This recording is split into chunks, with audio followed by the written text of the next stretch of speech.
Dear political science के students, हमने पिछले लेक्चर में देखा शीत युद्ध का अर्थ, उसकी परिभाषा, उसके लक्षण और इसको हमने स्पष्ट किया था। अब इसके आगे हम आज पढ़ेंगे शीत युद्ध के कारण, कॉजेज़ ऑफ कोल्ड वार। शीत युद्ध की स्थिति क्यों बनी? 1945 या द्वितीय विश्व युद्ध के बाद शीत युद्ध विश्व स्तर पर अंतर्राष्ट्रीय राजनीति के क्षेत्र में क्यों अधिक प्रभावशाली रहा? क्यों इस तरह की परिस्थितियों का निर्माण हुआ? इसके क्रम में पहला हम देखेंगे कारण जो प्रमुख रूप से रहा वो था ऐतिहासिक कारण। 1917 में सोवियत संघ में लेनिन के नेतृत्व में बोल्शेविक क्रांति हुई थी और बोल्शेविक क्रांति के साथ ही वहाँ पर साम्यवादी विचारधारा पर आधारित शासन की स्थापना हुई और साम्यवाद का विकास हुआ। और यदि इसके उलट हम देखें तो संयुक्त राज्य अमेरिका में इसकी साम्यवाद के बिल्कुल विपरीत विचारधारा और इवन यूरोपियन देशों में भी, पश्चिमी देशों में पूंजीवादी विचारधारा प्रभावशाली थी। तो ये दोनों ही विचारधाराएं एक दूसरे के बिल्कुल प्रतिकूल विचारधाराएं हैं, इनके सिद्धांत बिल्कुल विपरीत हैं। और जब 1917 में बोल्शेविक क्रांति के बाद साम्यवाद आया तो वो धीरे धीरे उसका प्रसार होता चला गया और द्वितीय विश्व युद्ध के बाद जब सोवियत संघ महाशक्ति के रूप में उभरा, तब ये जो साम्यवादी स्थिति थी, विचारधारा थी, वो पूंजीवाद की प्रतिस्पर्धी विचारधारा के रूप में और भी प्रभावशाली हो गई। तो इन दो परस्पर विचारधाराओं के उदय ने शीत युद्ध को जन्म दिया। दूसरा जो कारण है वो है द्वितीय मोर्चे का प्रश्न। सेकेंड वर्ल्ड वार के दौरान जर्मनी के शासक थे जो तानाशाह भी थे, उनका नाम था हिटलर। हिटलर ने सोवियत संघ को क्षति पहुंचाई और इसके कारण जो सोवियत नेता थे उन्होंने हिटलर की नाजी फौजों के विरुद्ध मोर्चा खोलने की बात की ताकि नाजी जो सेना है, जो हिटलर की सेना का नाम था, उस पर दबाव कम हो। तो इस तरह की जो घटनाएं थी उसने भी शीत युद्ध को जन्म दिया। तीसरा जो प्रमुख कारण था वो था युद्धोत्तर उद्देश्यों में अंतर। दोनों महाशक्तियों के उद्देश्य अलग थे। जहाँ सोवियत संघ का उद्देश्य था साम्यवादी विचारधारा का प्रसार करना, वह अमेरिका का उद्देश्य था युद्ध के बाद पूंजीवादी विश्व का निर्माण करना, पूंजीवाद का प्रसार करना और दुनिया के विभिन्न देशों को अपनी विचारधारा और अपने सैन्य गुट में शामिल करना, जो कि दोनों के उद्देश्य बिल्कुल अलग अलग देखे जा सकते हैं। एक और कारण रहा सोवियत संघ द्वारा याल्टा सम्मेलन की अवहेलना करना। सोवियत संघ ने पश्चिमी राष्ट्रों के द्वारा जो भी सम्मेलन के द्वारा सिद्धांतों पर हस्ताक्षर किए जाने थे, जिसमें याल्टा सम्मेलन के अंतर्गत सोवियत संघ को उन सिद्धांतों की पालना करना था, वो उसके द्वारा नहीं किया गया, उसकी अवहेलना की गई और परिणाम स्वरूप संयुक्त राज्य अमेरिका सोवियत संघ को संदेह की दृष्टि से देखने लगा और दोनों के बीच में तनावपूर्ण संबंधों की शुरुआत हुई। एक और जो कारण था वो था सोवियत संघ द्वारा बाल्कन समझौते का अतिक्रमण। इस समझौते की भी सोवियत संघ ने उपेक्षा की और साम्यवादी जो देश थे उनको सहायता प्रदान करना शुरू किया। अब स्वयं सोवियत संघ में भी साम्यवादी तानाशाही व्यवस्था स्थापित हुई और वो पूरी दुनिया में भी साम्यवाद को प्रसारित करते हुए सर्वहारा की तानाशाही स्थापित करना चाहता था। ये जो इसकी तरीका था सोवियत संघ का, वो बिल्कुल अमेरिका के उलट था, अमेरिका के प्रतिकूल था और पश्चिमी देशों के भी प्रतिकूल था। परिणाम स्वरूप अमेरिका सहित पूरा पश्चिमी देशों का गुट सोवियत संघ का विरोधी हो गया, क्योंकि उसने बाल्कन समझौते में जो साक्षर करके माना था, जिस समझौते को उसका उसने अतिक्रमण किया था। एक और जो कारण था वो था ईरान से सोवियत सेना का ना हटाया जाना। ईरान देश में यदि स्थिति हम देखें तो आंग्ल अमेरिकी सेना ने दक्षिणी ईरान से सेना हटा ली थी, तो उनका ये मानना था कि अब सोवियत संघ को भी वहाँ से हट जाना चाहिए, लेकिन सोवियत सेना वहाँ से नहीं हटी और यही एक स्थिति तनाव का कारण बनी। संयुक्त राष्ट्र संघ में भी इसके लिए दबाव बनाया गया और पश्चिमी देशों ने सोवियत संघ को ईरान से हटने के लिए आग्रह किया और दबाव बनाने की कोशिश की, लेकिन उसके बाद भी सोवियत सेना ईरान से नहीं हटी। तो ये एक प्रमुख कारण बना शीत युद्ध का। इसके बाद एक और कारण हम देख सकते हैं कि यूनान में सोवियत संघ का हस्तक्षेप बढ़ना। यूनान में सोवियत संघ सेकेंड वर्ल्ड वॉर के बाद यदि हम देखें तो पहले यहाँ पर ब्रिटेन का अधिकार था, फिर वहाँ पर सोवियत संघ की सहायता से साम्यवादी जो देश थे वो यूनानी राजतंत्र को हटाने में लगे रहे, ताकि यूनान में सोवियत संघ की समर्थक सरकार बने और साम्यवाद आ जाए। तो इस तरह के जो हस्तक्षेप यूनान में सोवियत संघ कर रहा था, उसको पश्चिमी देशों ने और अमेरिका ने नापसंद किया और फिर यही एक कारण बना शीत युद्ध का, क्योंकि जिस तरह का विभिन्न देशों में सोवियत संघ ने हस्तक्षेप किया था साम्यवादी प्रसार करने के लिए, अपनी समर्थक सरकार उन देशों में स्थापित करने के लिए, वो एक प्रमुख प्रतिस्पर्धा और विश्व में तनाव के लिए उत्तरदायी रहा। एक और कारण हम देख सकते हैं वो है टर्की पर सोवियत संघ का दबाव।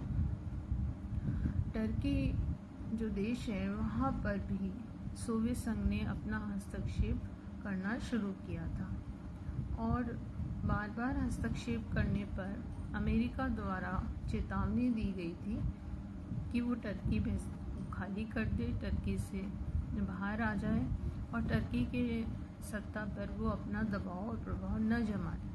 लेकिन बार बार चेतावनी के बाद भी जब सोवियत संघ नहीं माना तो ये टर्की शीत युद्ध का अखाड़ा बन गया और ये तनाव का केंद्र बना।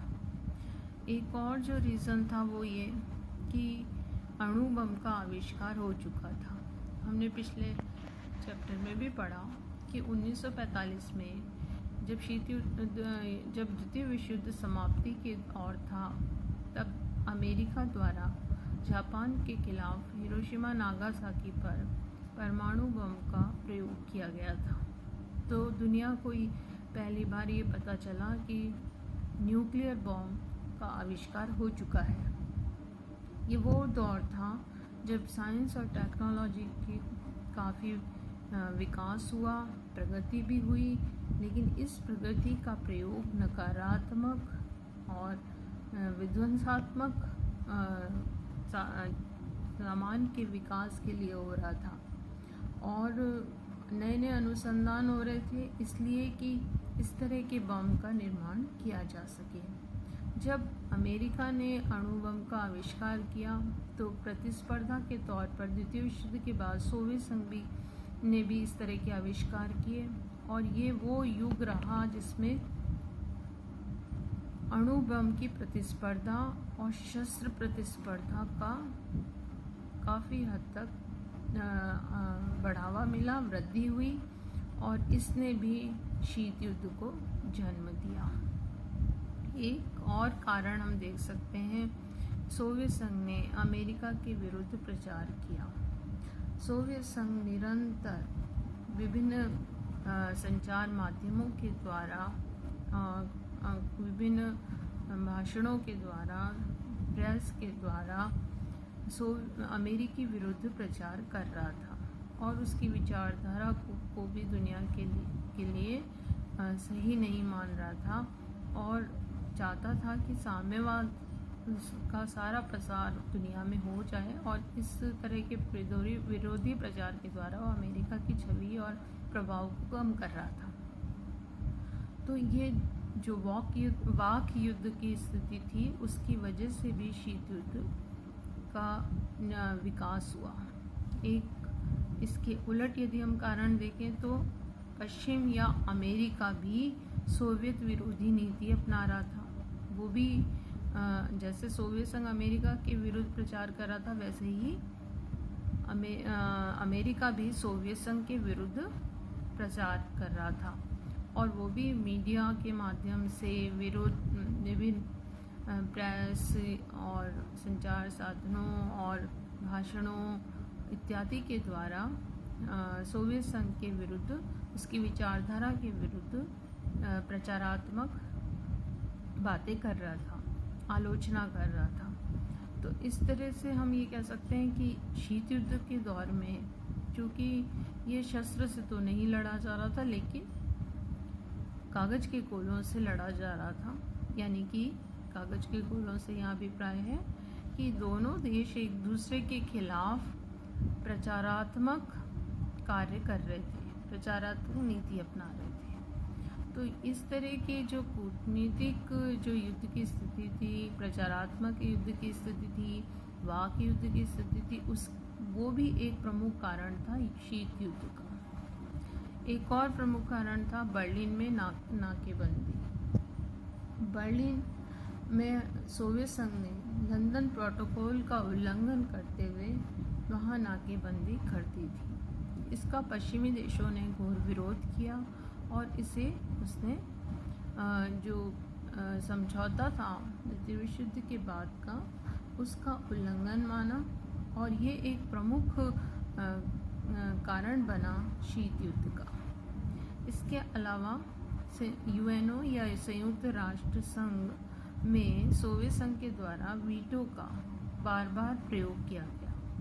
संयुक्त राष्ट्र संघ एक अंतर्राष्ट्रीय संगठन है जो कि द्वितीय विश्व युद्ध के बाद गठित हुआ और ये विश्व शांति और सुरक्षा के उद्देश्य को लेकर बनाया गया संगठन था।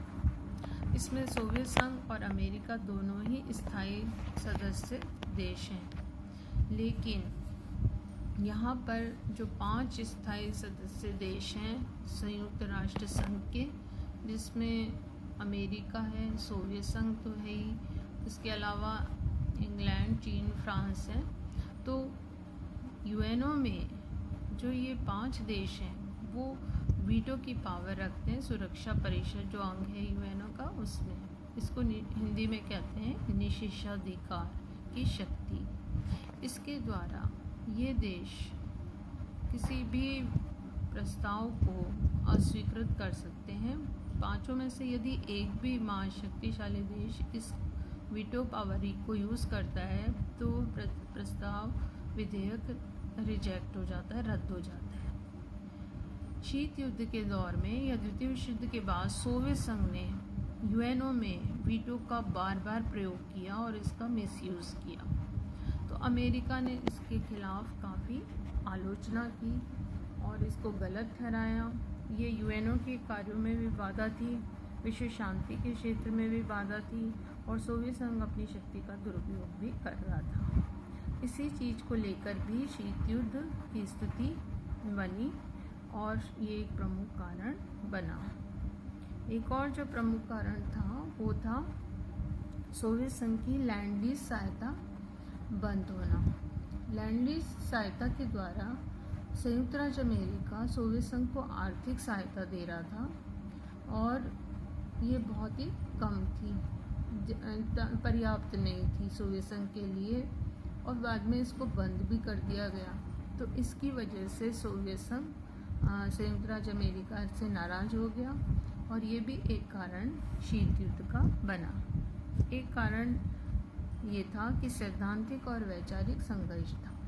जैसा हमने पहले भी बताया है, स्पष्ट किया है कि दोनों देशों की सैद्धांतिक मतभेद थे, विचारधारा मेल नहीं खाती थी, दोनों के वैचारिक संघर्ष थे। एक तरफ यदि हम अमेरिका की विचारधारा देखें, वो पूंजीवादी विचारधारा है। वो उसी आधार पर राजनीतिक व्यवस्था और आर्थिक व्यवस्था पर जोर देता है। दूसरी तरफ अगर हम देखें तो सोवियत संघ की विचारधारा है जो साम्यवादी थी, और वो साम्यवादी राजनीतिक व्यवस्था और आर्थिक व्यवस्था पर जोर देता रहा। दोनों की विचारधारा के कोई भी सिद्धांत का एक दूसरे से मेल नहीं खाते, बल्कि ये दोनों विचारधारा एक दूसरे से बिल्कुल प्रतिकूल हैं। ऐसी स्थिति में ये वैचारिक संघर्ष होना एक नॉर्मल सी चीज़ थी उस दौर के लिए, और इसीलिए अमेरिका ये चाहता था कि पूरी दुनिया पूंजीवादी हो जाए, और सोवियत संघ चाहता था कि पूरी दुनिया साम्यवादी हो जाए। दोनों एक दूसरे के खिलाफ वैचारिक प्रतिस्पर्धा में लगे हुए थे। दोनों एक दूसरे के खिलाफ अपनी विचारधारा के प्रसार में लगे हुए थे।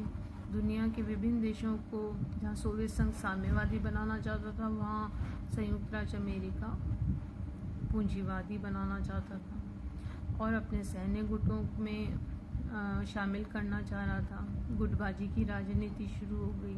तो सैद्धांतिक और वैचारिक मतभेद एक प्रमुख कारण बना शीत युद्ध के लिए। एक और जो प्रमुख कारण हम देख सकते हैं वो है शक्ति संघर्ष। जैसे मॉर्गनथाउ के हमने विचार देखे ही हैं कि उन्होंने कहा है कि अंतर्राष्ट्रीय राजनीति हमेशा शक्ति संघर्ष की राजनीति रही है। सत्ता के क्षेत्र में यदि हम देखें, राजनीतिक क्षेत्र में देखें, तो शक्ति संघर्ष की स्थिति हमेशा रहती है। हर समय हर व्यक्ति, हर देश ये चाहता है कि उसे शक्ति प्राप्त हो, वो सर्वाधिक शक्तिशाली हो, महाशक्ति बन जाए। द्वितीय विश्व या 1945 के बाद पूरे विश्व स्तर पर शक्ति राजनीति के संघर्ष का खेल चल रहा था, और जब दो परस्पर बराबर शक्तिशाली देश की स्थिति बन गई, संयुक्त राज्य अमेरिका और सोवियत संघ बराबर शक्तिशाली देश थे, शक्ति संतुलन था, तो दोनों का पलड़ा जब बराबर था तो दोनों अपना मेंटेन भी रखना चाहते थे अपनी शक्ति की स्थिति को, और एक दूसरे से बढ़कर शक्ति को अर्जित भी करना चाहते थे। तो इस शक्ति संघर्ष की स्थिति ने भी अंतर्राष्ट्रीय राजनीति में शीत युद्ध को जन्म दिया, और ये हम इस दौर में देख सकते हैं। एक और जो कारण था वो था हित संघर्ष, क्योंकि अगर हम द्वितीय विश्व युद्ध से पूर्व देखें तो संयुक्त राज्य अमेरिका ने अमेरिका के राष्ट्रीय हित के लिए दुनिया से पृथक रहकर अपने शक्ति को अर्जित करने का प्रयास किया था। इसी तरह से यदि हम सोवियत संघ की नीति देखें तो उसने भी अपने देश के हित के लिए पृथकीकरण की नीति को अपनाते हुए सोवियत संघ की शक्ति का विस्तार किया, और यही कारण था कि द्वितीय विश्व युद्ध के बाद जब यूरोपियन शक्तिशाली देश कमज़ोर पड़ गए तो ये दोनों देश शक्ति के केंद्र के रूप में अंतर्राष्ट्रीय पटल पर उभर कर सामने आए। इनका जो उद्देश्य था दोनों महाशक्तिशाली देशों का, वो हमेशा राष्ट्रीय हित रहा। अमेरिका के लिए अमेरिका देश सर्वप्रथम है, सोवियत संघ के लिए भी अपना देश सर्वप्रथम था। दोनों अपने अपने राष्ट्रीय हितों को बढ़ावा दे रहे थे, और कोई किसी से कम नहीं होना चाहता था। हर क्षेत्र में, कोई भी क्षेत्र हो, आर्थिक हो या वैज्ञानिक क्षेत्र हो, तकनीकी क्षेत्र हो, व्यापारिक क्षेत्र हो, अमेरिका सोवियत संघ से आगे बढ़ना चाहता था, सोवियत संघ अमेरिका से, और विश्व में अपनी शक्ति को स्थापित करना चाहते थे सर्वाधिक महाशक्तिशाली देश के रूप में। तो जो राष्ट्रीय हितों का संघर्ष था दोनों देशों के बीच, उसने भी शीत युद्ध को जन्म दिया, और शीत युद्ध को उत्तरोत्तर बढ़ावा भी दिया। ये विभिन्न कारण थे जिनको हमने देखा कि इनका मिला जुला प्रभाव था, जिसकी वजह से 1945 के द्वितीय विश्व युद्ध के बाद अंतर्राष्ट्रीय राजनीति में शीत युद्ध का जन्म हुआ और शीत युद्ध का विस्तार हुआ। विभिन्न राजनीतिक विचारकों ने शीत युद्ध के कारणों को अपने अपने तरीके से एक्सप्लेन भी किया है। जैसे चार्ल्स पी श्लीचर हैं, उन्होंने ये माना है कि इसका जो प्रमुख कारण था वो था पूंजीवादी विश्व की साम्यवाद के प्रति शत्रुता का होना या पिछलग्गू राज्यों के द्वारा रूस पर क्रांतिकारी वैदेशिक नीति अपनाने के लिए दबाव डालना। इन्होंने एक और कारण बताया कि सोवियत नेताओं के सम्मान और विशेषाधिकारों को शीत युद्ध के द्वारा बनाए रखना संभव था। और साथ ही श्लीचर ये भी कहते हैं कि सोवियत संघ की जनता को कठोर अनुशासन में रहना पड़ रहा था। तो इन आधारों पर इन्होंने शीत युद्ध के कारणों को स्पष्ट किया है। इसी तरह से ग्रीव्स एक विचारक हैं, उन्होंने भी कहा है कि शीत युद्ध की उत्पत्ति और शीत युद्ध का विस्तार इसलिए हुआ क्योंकि 1917 में सोवियत संघ में वैश्विक क्रांति हो चुकी थी। 1918 में सोवियत संघ में पश्चिमी देश हस्तक्षेप भी कर रहे थे। याल्टा समझौता और फिर हिटलर की पराजय, ये भी, और जर्मनी का विभाजन, ये भी एक शीत युद्ध का कारण बना। और जर्मनी, जो पश्चिमी पूर्वी जर्मनी थे, वो शीत युद्ध का अखाड़ा बन गए। फिर जो सोवियत संघ के द्वारा साम्राज्यवादी नीति अपनाई जा रही थी, वो भी एक इसका कारण था। इन्होंने ये भी एक कारण माना कि साम्यवादी विचारधारा को बढ़ावा देने के लिए सोवियत संघ अग्रसर था। और सोवियत नेता जो थे उस दौर में, स्टालिन, उसकी नीतियाँ भी बहुत सोवियत संघ के लिए काफ़ी प्रभावशाली थी, राष्ट्रीय हितों को अत्यधिक बढ़ावा देने वाली थी। द्वितीय विश्व युद्ध के बाद जो विजेता देश थे उनको प्राप्त लाभों का न्यायोचित वितरण नहीं हुआ, ये भी एक कारण बना। साम्यवाद के प्रति अबौद्धिक पश्चिमी प्रतिक्रिया ने भी शीत युद्ध को जन्म दिया। तो इन विभिन्न आधारों पर ग्रीव्स ने शीत युद्ध के कारणों को स्पष्ट किया है। इसी तरह से अर्नोल्ड टॉयनबी ने भी शीत युद्ध के कारण बताए हैं। उन्होंने दो तरह के कारणों को स्पष्ट किया है टॉयनबी ने। एक तो वही कहते हैं कि उदारवादी लोकतंत्र, और दूसरा उन्होंने कहा है सर्वाधिकारवादी साम्यवाद। टॉयनबी ने वैचारिक आधार पर इसके कारणों को स्पष्ट किया है कि वैचारिक संघर्ष था शीत युद्ध, जिसमें अमेरिका की विचारधारा उदारवादी लोकतंत्र और दूसरी सोवियत संघ की विचारधारा सर्वाधिकारवादी साम्यवाद। ये दोनों विचारधाराओं के सिद्धांत बिल्कुल प्रतिकूल थे और दोनों देश एक दूसरे के खिलाफ अपनी विचारधारा को विश्व में स्थापित और प्रसारित करना चाहते थे। दुनिया को अपनी विचारधारा के आधार पर इस्टेब्लिश करना चाहते थे और अपनी विचारधारा को बढ़ावा देना चाहते थे ताकि सभी देश उनकी तरफ हो, उनकी गुटों की तरफ अग्रसर हों। तो इन कारणों के कारण भी टॉयनबी कहते हैं कि शीत युद्ध का जन्म हुआ। तो आज हमने ये देखा कि शीत युद्ध को उत्पन्न करने में, इसको बढ़ावा देने में बहुत से विभिन्न प्रकार के कारण उत्तरदायी थे और इनके मिले जुले कारणों का ही प्रतिफल था कि सेकेंड वर्ल्ड वॉर के बाद 1945 के बाद शीत युद्ध की स्थिति विश्व स्तर पर बनी।